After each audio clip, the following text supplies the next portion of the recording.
नमस्कार दोस्तों, आपका स्वागत है आपके अपने चैनल एजुकेशनल डीएनए पर। तो आज के इस वीडियो में हम समाज से रिलेटेड टॉप 30 क्वेश्चन देखेंगे। चलिए स्टार्ट किया जाए। समाज से संबंधित कुछ प्रश्न इंपॉर्टेंट जो कि हर परीक्षा में कम से कम 5 से 10 नंबर के पूछे जाते हैं। तो चलिए शुरू करते हैं इस क्लास को। आज का पहला क्वेश्चन है, चरण कमल में कौन सा समास है? चरण कमल, ऑप्शन नंबर फर्स्ट है कर्मधारय समास, ऑप्शन नंबर सेकंड है बहुब्रीहि समास, ऑप्शन थर्ड है द्वंद्व समास और ऑप्शन फोर है तत्पुरुष समास। तो चरण कमल में कौन सा समास होगा? चरण कमल, इसमें कमल की विशेषता बताई गई है। कमल की क्या बताई गई है? विशेषता बताई गई है। विशेषता जब भी कोई चीज़ में किसी समास में बताई जाती है तो किसकी विशेषता बताई गई है? चरण की विशेषता बताई गई है। चरण किसके समान है? तो चरण कमल के समान है। तो इस प्रकार के शब्द में कौन सा समास होता है? इस प्रकार के शब्द में कर्मधारय समास होता है ना। तो इसका राइट आंसर हो जाएगा ऑप्शन नंबर 1 कर्मधारय समास। चलिए बढ़ते हैं अगले क्वेश्चन पर। अगला क्वेश्चन है, चौराहा में कौन सा समास है? चौराहा में समास है। तो चौराहा में कौन सा समास है? ऑप्शन फर्स्ट है द्वंद्व समास, दूसरा ऑप्शन है द्विगु समास तत्पुरुष समास, तीसरा द्विगु समास और चौथा है कर्मधारय समास। तो चौराहा का मतलब होता है, यहाँ पे पहला शब्द क्या आ गया? संख्यावाची आ गया। पहला शब्द क्या आ गया? संख्यावाची आ गया। जब भी किसी शब्द का पहला पद संख्यावाची होता है तो वहाँ पे कौन सा समास होता है? वहाँ पे द्विगु समास होता है। तो इसका राइट आंसर क्या हो जाएगा? ऑप्शन नंबर थर्ड द्विगु समास। चौराहा आ जाएगा, इसके अलावा तिराहा आ जाएगा, तिराहा आ जाएगा और तिरंगा आ जाएगा, तिरंगा आ जाएगा और सप्तऋषि आ जाएगा। जितने भी गिनती आते हैं शुरू में वो सभी द्विगु समास के उदाहरण होते हैं। सप्तऋषि, नवरत्न, नवरात्रि, ये सभी सब जो है द्विगु समास के उदाहरण होते हैं। चलिए अगले क्वेश्चन पर आगे बढ़ते हैं। हमारा तीसरा क्वेश्चन है, सप्तऋषि में समास है। अभी जस्ट इसके पहले ही बताए थे कि क्या आ जाएगा? सप्तऋषि। तो सप्त यहाँ पे क्या आ गया? ये पहला पद इसका आ गया संख्या। जब पहला पद संख्यावाची आ जाता है वहाँ पे कौन सा समास होता है? इसमें देखो, पहला ऑप्शन है कर्मधारय समास, दूसरा तत्पुरुष, तीसरा द्वंद्व और चौथा द्विगु। तो इसका राइट आंसर बताइए आप लोग, क्या हो जाएगा? तो इसका राइट आंसर हो जाएगा संख्यावाची अगर आएगा तो द्विगु समास हो जाएगा। चलिए बढ़ते हैं अगले क्वेश्चन पर। क्वेश्चन नंबर 4, यथारुचि में समास है। तो यथारुचि में कौन सा समास है? ऑप्शन 1 तत्पुरुष समास, ऑप्शन 2 बहुब्रीहि समास, ऑप्शन 3 अव्ययी भाव समास और ऑप्शन 4 द्वंद्व समास। तो इसका राइट आंसर क्या हो जाएगा? देखो, इसकी पहचान, इसकी ट्रिक क्या है? यथा आ जाए, अन आ जाए, प्रति आ जाए और इसके अलावा निर आ जाए, आ जाए। ये सभी किसके उदाहरण होते हैं? ये सभी किसके पहचान होते हैं? ये सभी अव्ययी भाव समास के पहचान होते हैं। ठीक है, तो इसका राइट आंसर हो जाएगा अव्ययी भाव समास। चलिए बढ़ते हैं अगले क्वेश्चन पर। अगला क्वेश्चन है, गुरुदेव शब्द में कौन सा समास है? गुरुदेव में कौन सा समास है?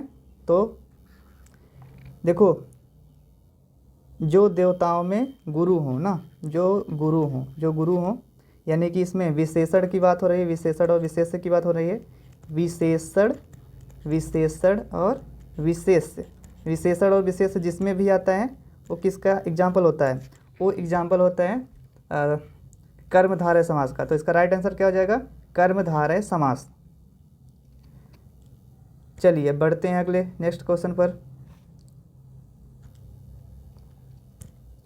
अगला क्वेश्चन है, ये तो हो गया ना। अगले क्वेश्चन पे चलते बढ़ते हैं। छठा क्वेश्चन है, बारहसिंघा शब्द में कौन सा समास होगा? तो बारहसिंघा शब्द में समास है, ऑप्शन ए है बहुब्रीहि समास, ऑप्शन दूसरा है कर्मधारय, ऑप्शन तीसरा है द्वंद्व समास और ऑप्शन चौथा है अव्ययी भाव समास। तो अव्ययी भाव समास इसमें होगा नहीं ना, अव्ययी भाव इसमें समास होगा नहीं और द्वंद्व समास भी नहीं होगा, बीच में और आना चाहिए या योजक का चिन्ह आना चाहिए, ये भी नहीं होगा। अब बचते हैं ऑप्शन नंबर 1 और ऑप्शन नंबर 2। तो इसमें ऑप्शन नंबर 1, इसमें ऑप्शन नंबर 1 बहुब्रीहि समास इसका राइट आंसर हो जाएगा। बारहसिंगा मतलब होता है ऐसा जानवर जिसके 12 सींग होते हैं ना, ऐसा जानवर जिसके 12 सींग होते हैं उसको बारहसिंगा कहते हैं, और इसका उदाहरण हो जाएगा बारहसिंगा। यहाँ पे गिनती आ रही ना, गिनती आ रही तो ये द्विगु समास भी हो सकता है अगर ऑप्शन में दिया रहता तो। चलिए बढ़ते हैं अगले क्वेश्चन पर। 7वां प्रश्न है, कर्मधारय समास का उदाहरण है। कर्मधारय समास का उदाहरण है ऑप्शन नंबर 1 गगनचुंबी, पाठशाला, तीसरा ऑप्शन है श्वेतपत्र, चौथा ऑप्शन है नीलकंठ। तो कर्मधारय समास का कौन सा उदाहरण है इसमें से? तो पत्र, पत्र की विशेषता, पत्र की विशेषता बता रहा है। पत्र कैसा है? पत्र श्वेत है। तो इसमें विशेषण, इसमें विशेषण, कर्मधारय में विशेषण और विशेष आते हैं, विशेषण और विशेष आते हैं, तो वहाँ पे कर्मधारय समास होता है। तो इसका राइट आंसर क्या हो जाएगा? श्वेतपत्र। तो इसका राइट आंसर हो जाएगा श्वेतपत्र, ऑप्शन नंबर 3। चलिए बढ़ते हैं अपने अगले क्वेश्चन पर। 8वां प्रश्न है, परमानंद में कौन सा समास है? परमानंद में कौन सा समास है? पहला ऑप्शन है द्वंद्व समास, दूसरा ऑप्शन है कर्मधारय, तीसरा अव्ययी भाव और चौथा है बहुब्रीहि समास। तो इसमें से आप एलिमिनेट कीजिए। मान लीजिए कि द्वंद्व समास इसमें हो नहीं सकता है ना, द्वंद्व समास इसमें नहीं हो सकता है क्योंकि इसमें बीच में योजक चिन्ह और का निशान नहीं है। और तीसरा ऑप्शन इसमें देखते हैं, अव्ययी भाव भी समास भी नहीं हो सकता है क्योंकि इसमें पहला पद अव्यय नहीं आया, उपसर्ग नहीं आया है। बहुब्रीहि हो सकता है क्या? इसमें बहुब्रीहि समास भी नहीं हो सकता है ना, इसका बहुब्रीहि समास भी नहीं हो सकता। इसका राइट आंसर क्या हो जाएगा? तो ऑप्शन 1 ही बचता है, यही कर्मधारय समास। तो इसका राइट आंसर हो जाएगा कर्मधारय समास। परमानंद में कौन सा समास है? तो कर्मधारय समास। चलिए बढ़ते हैं अपने अगले क्वेश्चन पे। हमारा 9वां प्रश्न है, निम्नलिखित में से कौन सा समास नहीं है? इसमें 3 आपको समास होंगे ना, समास 6 होते हैं तो 3 इसमें समास है, एक गलत उत्तर है। तो पहला ऑप्शन है अव्ययी भाव समास, दूसरा है कर्म कारक, तीसरा द्वंद्व समास और चौथा है बहुब्रीहि। आपने पढ़ा होगा अव्ययी भाव तो होता है और द्वंद्व भी होता है, बहुब्रीहि भी होता है, लेकिन कर्म कारक समास नहीं होता है। जो इसमें नहीं, अगर निगेटिव उत्तर है ना, निगेटिव प्रश्न है तो इसका निगेटिव उत्तर भी होगा। तो इसका राइट आंसर क्या हो जाएगा? ऑप्शन नंबर 2 कर्म कारक। यहाँ पे कर्म कारक नहीं होता है बल्कि कर्मधारय समास होता है। चलिए बढ़ते हैं अपने अगले क्वेश्चन पे। 10वां प्रश्न है, किस समास में दोनों पद प्रधान होते हैं? किस समास में दोनों पद प्रधान होते हैं? तो पहला ऑप्शन है बहुब्रीहि समास, दूसरा है तत्पुरुष समास, तीसरा है द्वंद्व समास, चौथा है द्विगु समास। देखिए इसमें बहुब्रीहि समास में कोई पद प्रधान नहीं होता है, कोई पद प्रधान नहीं, बहुब्रीहि समास में कोई पद प्रधान नहीं। और द्विगु समास में पहला पद संख्यावाची होता है ना, पहला पद संख्यावाची होता है। तत्पुरुष समास में कारक और विभक्तियाँ आती हैं, कारक और विभक्तियाँ आती हैं, कारक विभक्ति आती है। और दोनों पद किस में प्रधान होते हैं? तो दोनों पद द्वंद्व समास में प्रधान होते हैं। जैसे माता, माता और पिता, माता और पिता।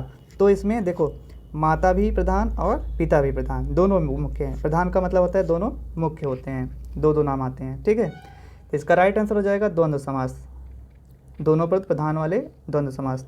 चलिए बढ़ते हैं अपने अगले क्वेश्चन पे।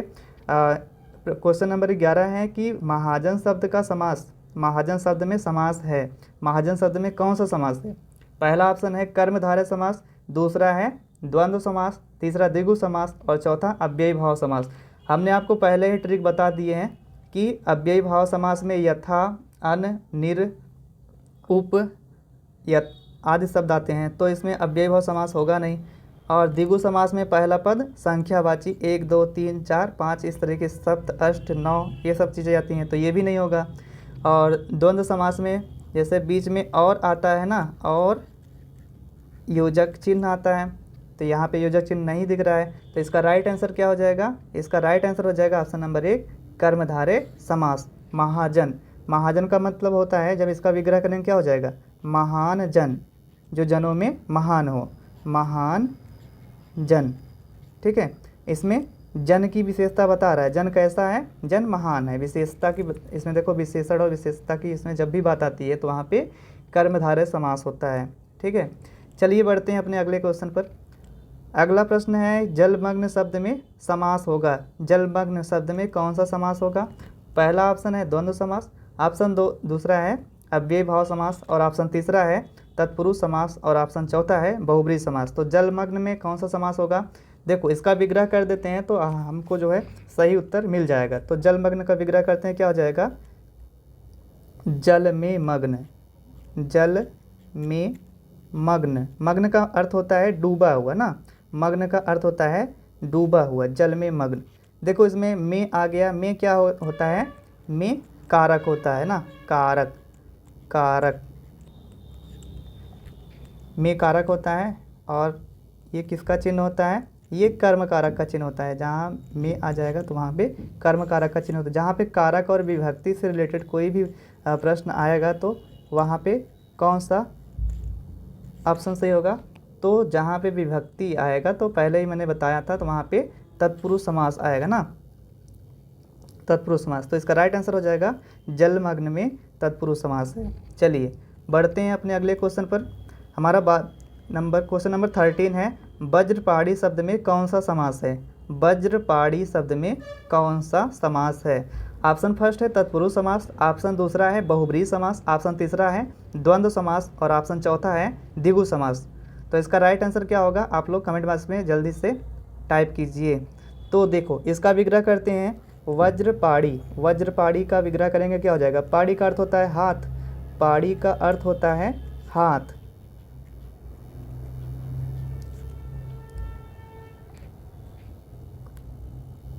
अर्थात जिसके हाथ में वज्र हो, अर्थात कौन, कोई तीसरा इसका अर्थ निकल रहा है। तो इसमें कौन सा समास होगा, किसके हाथ में वज्र होता है, इंद्र की बात हो रही है ना, इंद्र की बात, इंद्रदेव की बात हो रही है। तो इसमें राइट आंसर क्या हो जाएगा, जब भी कोई तीसरा अर्थ निकलता है, पर्यायवाची शब्द आते हैं, या फिर कोई देवता देवी या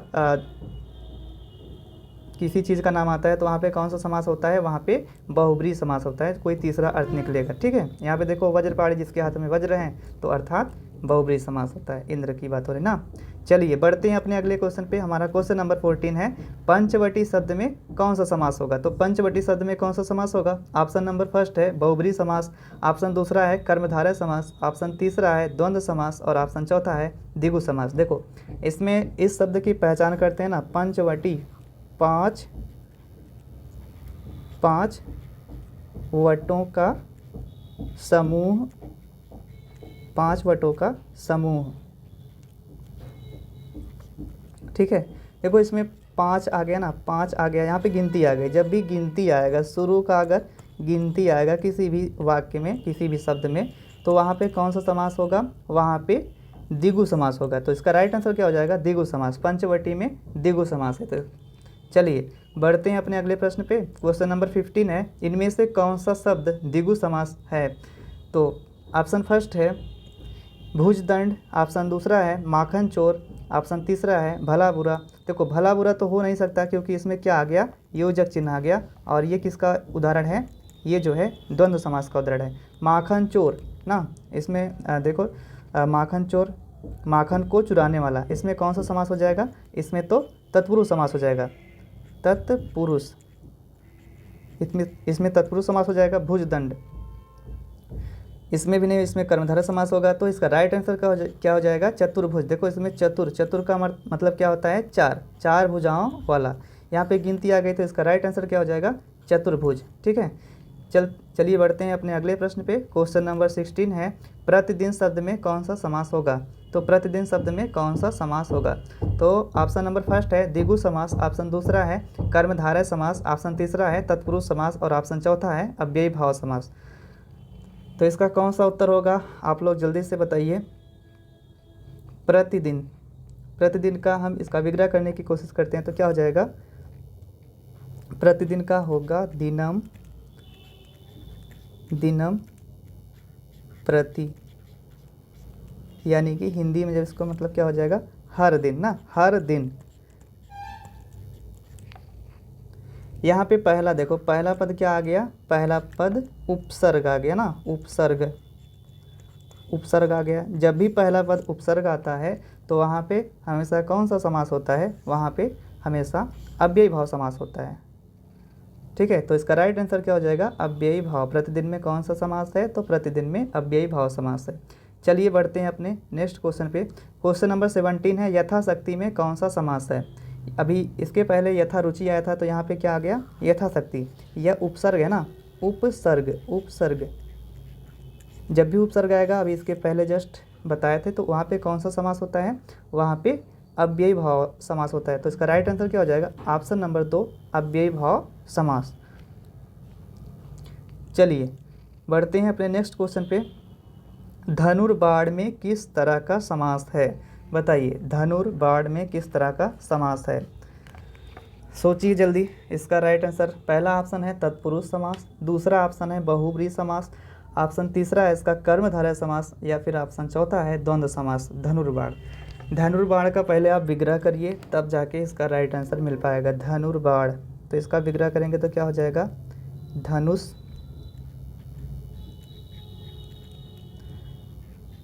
धनुष और बाण, धनुष और बाण, और आ गया बीच में ना, और आ गया तो ये किसका हो गया, ये द्वंद्व, द्वंद्व समास का एग्जाम्पल हो गया। तो इसका राइट आंसर क्या हो जाएगा, ऑप्शन नंबर 4, द्वंद्व समास। चलिए बढ़ते हैं अपने अगले प्रश्न पे। हमारा क्वेश्चन नंबर 19 है, शोकाकुल में कौन सा समास है। शोकाकुल शब्द है, शोकाकुल, शोकाकुल का विग्रह करेंगे क्या हो जाएगा, इसका मीन्स निकलेगा शोक से आकुल ना, शोक से आकुल। से इसमें क्या हो गया, विभक्ति, से विभक्ति ना, से विभक्ति, इसका योजक चिन्ह आ गया से। इसमें कौन सा कारक होगा, जहाँ पे विभक्ति और, तो इसका राइट आंसर क्या हो जाएगा, तत्पुरुष समास। से का मतलब इसमें विभक्ति आ रहा है, विभक्ति का बोध होता है तो उसमें तत्पुरुष समास होता है। चलिए बढ़ते हैं अपने अगले प्रश्न पे। क्वेश्चन नंबर 20 है, अकाल पीड़ित, अकाल पीड़ित में कौन सा समास होगा। अकाल पीड़ित शब्द है हमारा क्या, अकाल पीड़ित, इसी में समास बताना है, अकाल पीड़ित। तो अकाल पीड़ित को हम क्या लिख सकते हैं, अकाल, अकाल से पीड़ित, अकाल से पीड़ित। इसमें भी विभक्ति आ गया, तो यहाँ अकाल से पीड़ित मतलब ये तत्पुरुष समास होता है, तत्पुरुष, तत्पुरुष समास। तो तत्पुरुष समास कौन से ऑप्शन में है, ऑप्शन नंबर 3, ऑप्शन नंबर 3, तत्पुरुष समास। अकाल से पीड़ित यानी कि अकाल पीड़ित।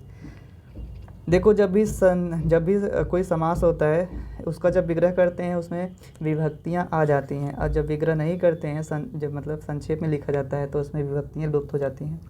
चलिए बढ़ते हैं अपने अगले प्रश्न पर। जय पराजय में कौन सा समास होगा। शब्द हमारा क्या है, जय पराजय। तो जय पराजय को क्या बोल सकते हैं, जय और पराजय, जय और पराजय।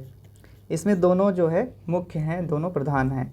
तो जब भी दोनों पद प्रधान होते हैं तो उसमें कौन सा समास होता है। पहला ऑप्शन किसमें कह रहा है कि द्वंद्व समास, दूसरा कर्मधारय समास होगा, तीसरे में द्वंद्व द्विगु समास, या फिर चौथे में तत्पुरुष समास। तो तत्पुरुष समास, इसमें योजक चिन्ह आ नहीं रहा है तो तत्पुरुष समास होगा नहीं। कर्मधारय विशेषता बताई नहीं जा रही, कर्मधारय भी नहीं होगा, द्विगु संख्यावाची आ नहीं रहा, तो इसका राइट आंसर क्या हो जाएगा, द्वंद्व समास, क्योंकि इसमें योजक चिन्ह आया है, योजक चिन्ह, योजक चिन्ह आया है।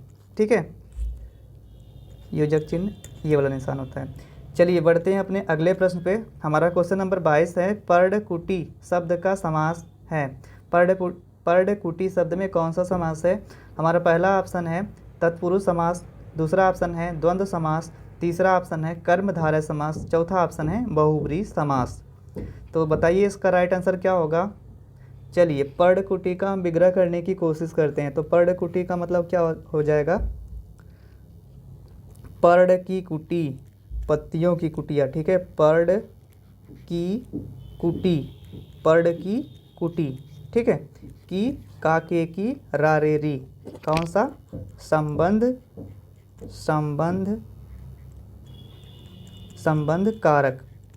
जहाँ पे कारक और विभक्तियाँ आती हैं वहाँ पे कौन सा समास होता है? वहाँ पे तत्पुरुष समास होता है। तो इसका राइट आंसर क्या हो जाएगा? पर्ण की कुटी यानी कि तत्पुरुष समास। चलिए बढ़ते हैं अपने अगले प्रश्न पे। क्वेश्चन नंबर 23 है, सिंह द्वार शब्द क्या है? सिंह द्वार शब्द में कौन सा समास होगा? तो सिंह द्वार शब्द में कौन सा समास होगा? हमारा पहला ऑप्शन है तत्पुरुष समास, दूसरा ऑप्शन है अव्ययी भाव समास, तीसरा ऑप्शन है कर्मधारय समास, या फिर इनमें से कोई नहीं। तो बताइए इसका राइट आंसर क्या हो सकता है? चलिए सिंह द्वार का मतलब क्या होता है? सिंह का द्वार, ठीक है। सिंह, सिंह का द्वार, सिंह द्वार में कौन सा समास होगा? तो सिंह द्वार में तत्पुरुष समास हो जाएगा। तो इसका राइट आंसर क्या हो जाएगा? तत्पुरुष समास। इसमें विशेषता तो बता ही नहीं जा रहा है कि कर्मधारय होगा, अव्यय भाव हो नहीं सकता है क्योंकि इसमें कोई अव्यय पद आ नहीं रहा है, उपसर्ग लगा नहीं है। तो इसका राइट आंसर हो जाएगा सिंह का द्वार यानी कि तत्पुरुष समास। चलिए बढ़ते हैं अपने अगले प्रश्न, क्वेश्चन नंबर 24 में। कोशकार, कोशकार में कौन सा समास है? कोशकार में कौन सा समास है? पहला ऑप्शन है तत्पुरुष समास, दूसरा ऑप्शन है अव्ययी भाव समास, तीसरा ऑप्शन है कर्मधारय समास और चौथा ऑप्शन है द्वंद्व समास। तो द्वंद्व समास इसमें होगा? इसमें द्वंद्व समास नहीं होगा ना। क्यों? क्योंकि इसमें योजक चिन्ह नहीं आ रहा है। कर्मधारय समास होगा? कर्मधारय समास इसमें नहीं होगा। अव्यय भाव हो सकता है? नहीं हो सकता है क्योंकि इसमें उपसर्ग नहीं जुड़ा है। तो इसका राइट आंसर क्या हो जाएगा? कोशाकार में कौन सा समास होगा? तो कोशाकार में तत्पुरुष समास होगा। चलिए बढ़ते हैं अपने अगले प्रश्न पे, क्वेश्चन नंबर 25वें प्रश्न पे। 25वें प्रश्न में क्या है कि यथोचित, यथोचित में कौन सा समास है? कर्मधारय, ऑप्शन सेकंड है बहुब्रीहि, ऑप्शन थर्ड है तत्पुरुष समास और ऑप्शन 4 है अव्ययी भाव समास। यथोचित है ना, यथोचित पहला देखो यहाँ से ये क्या आ गया? ये उपसर्ग इसमें लगा है। उपसर्ग शब्द के पहले लगकर उसमें परिवर्तन कर देते हैं, उसी को उपसर्ग कहते हैं। तो उपसर्ग जब भी आ जाएगा, तो उपसर्ग जब भी आएगा तो वहाँ पे कौन सा समास होगा? वहाँ पे अव्ययी भाव समास होगा, चाहे यथाशक्ति हो, चाहे यथाचित हो, चाहे यथारुचि हो ना। तो वहाँ पे कौन सा समास होगा? वहाँ पे अव्ययी भाव समास होगा। चलिए बढ़ते हैं अपने अगले प्रश्न पे, क्वेश्चन नंबर 26 में क्या है कि नरभक्षी में कौन सा समास होगा? नरभक्षी में आपको बताना है नरभक्षी, नरभक्षी में कौन सा समास है?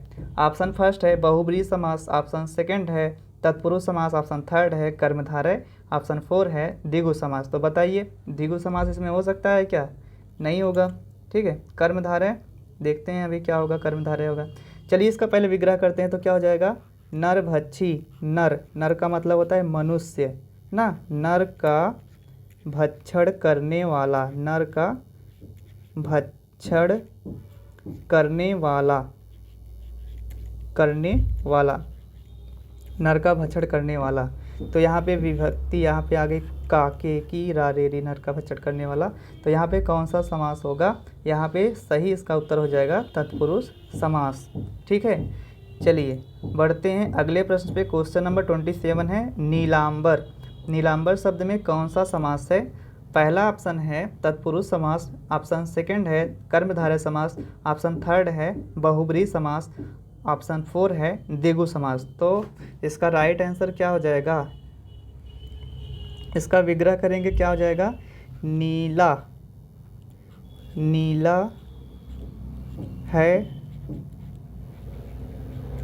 अंबर, अंबर का मतलब कपड़ा होता है, अंबर जिसका, नीला है अंबर जिसका। अर्थात कोई तीसरा अर्थ निकल रहा है। जब भी कोई तीसरा अर्थ निकले या पर्यायवाची या फिर उसको घुमा के पूछा जाएगा तो वहाँ पे कौन सा समास होगा? वहाँ पे बहुब्रीहि समास होगा। इसमें अगर बहुब्रीहि ऑप्शन में नहीं होगा तो इसमें कर्मधारय समास हो सकता है, लेकिन अगर कर्मधारय और बहुब्रीहि दिया है तो आपको कौन सा ऑप्शन मारना है, उसमें आपको बहुब्रीहि ही मारना है, क्योंकि कर्मधारय भी इसमें देखो, इसमें नीला है अंबर, यानी कि कपड़े की विशेषता नीला है, तो जहाँ पे भी नीला, पीला, काला ये सब आते हैं तो वहाँ पे कर्मधारय समास होता है। लेकिन अगर बहुब्रीहि दिया है तो इसका राइट आंसर बहुब्रीहि ही होगा। ठीक है, कर्मधारय भी सही है लेकिन ज़्यादा सही बहुब्रीहि माना जाता है। चलिए बढ़ते हैं अपने अगले प्रश्न पे। धनंजय में कौन सा समास होगा? धनंजय, धनंजय शब्द में कौन सा समास होगा? पहला ऑप्शन है द्वंद्व समास, ऑप्शन दूसरा है कर्मधारय समास, तीसरा ऑप्शन है बहुब्रीहि समास, चौथा ऑप्शन है अव्ययी भाव समास। अव्ययी भाव हम इसकी ट्रिक बताए हैं, यथा, अन, प्रति, उप, निर, आ, ऐसे शब्द आते हैं, शुरू में उपसर्ग आते हैं तो उसमें होता है, लेकिन इसमें उपसर्ग नहीं है, ये अव्ययी भाव नहीं होगा। हम बताए हैं कि द्वंद्व समास में योजक चिन्ह आता है और आएगा, चा आ जाएगा संस्कृत में और योजक चिन्ह इसका निशान आएगा, तो ऐसा कुछ है नहीं, तो दोनों समास भी नहीं होगा। अब बचते हैं ऑप्शन नंबर 2 कर्मधारय समास और ऑप्शन नंबर 3 बहुब्रीहि समास। तो राइट आंसर इसका क्या हो जाएगा? धनंजय में कौन सा समास होगा? तो धनंजय में बहुब्रीहि समास हो जाएगा, धनंजय। ठीक है, चलिए बढ़ते हैं अपने क्वेश्चन नंबर 29 पे। मनमाना में कौन सा समास है? पहला ऑप्शन है अव्ययी भाव समास, ऑप्शन दूसरा है कर्मधारय समास, ऑप्शन तीसरा है तत्पुरुष समास और ऑप्शन चौथा है बहुब्रीहि समास। मनमाना अव्ययी भाव समास हो सकता है क्या? अव्ययी भाव समास की ट्रिक हम कितनी बार बता चुके हैं, अव्ययी भाव आप पहचानना जान गए होंगे। तो अव्ययी भाव इसमें नहीं होगा क्योंकि इसमें पहला शब्द जो है उपसर्ग नहीं है। दूसरा देखते हैं कर्मधारय समास, तीसरा तत्पुरुष समास, चौथा बहुब्रीहि। बहुब्रीहि इसमें हो सकता है क्या? बहुब्रीहि भी नहीं होगा क्योंकि इसमें कोई भी तीसरा अर्थ नहीं आ रहा है। ठीक है, तो इसका राइट आंसर क्या हो जाएगा? इसका राइट आंसर हो जाएगा तत्पुरुष समास, क्योंकि इसमें देखो विशेषता भी नहीं बता रहा तो कर्मधारय भी नहीं होगा। तो कौन सा ऑप्शन बचेगा? ऑप्शन नंबर 3 तत्पुरुष समास। चलिए बढ़ते हैं अपने लास्ट क्वेश्चन पे। हमारा क्वेश्चन नंबर 30 क्वेश्चन है, सुपर 30 का ये 30 क्वेश्चन है। लंबोदर उदाहरण है, कौन से समास का उदाहरण है लंबोदर? लंबोदर पहला ऑप्शन है बहुब्रीहि समास, ऑप्शन दूसरा है द्वंद्व समास, ऑप्शन तीसरा है द्विगु समास और ऑप्शन चौथा है कर्मधारय समास। तो बताइए इसका राइट आंसर क्या हो जाएगा? चलिए इसका जब हम विग्रह करते हैं, लंबोदर का विग्रह क्या हो जाएगा?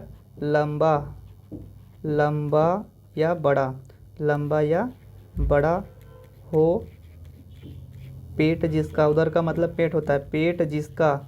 कोई तीसरा मीनिंग यहाँ पे निकल रहा है, तो कोई तीसरा अगर मीनिंग नहीं निकलता है, भगवान का नाम आता है, पर्यायवाची शब्द आते हैं, तो वहाँ पे कौन सा समास होता है? वहाँ पे बहुब्रीहि समास होगा। तो इसका राइट आंसर हो जाएगा लंबोदर बहुब्रीहि समास का उदाहरण है। चलिए यहाँ पे हमारा पूरा हो गया सुपर 30 क्वेश्चन। अगर आप हमारे चैनल पे नए आए हैं तो हमारे चैनल को सब्सक्राइब ज़रूर कीजिए, प्लीज़ लाइक कीजिए, शेयर कीजिए। चैनल का नाम है एजुकेशनल DNA, इसको आप सब्सक्राइब कीजिए और ज़्यादा से ज़्यादा सपोर्ट दिखाइए। ठीक है, thank you for watching video.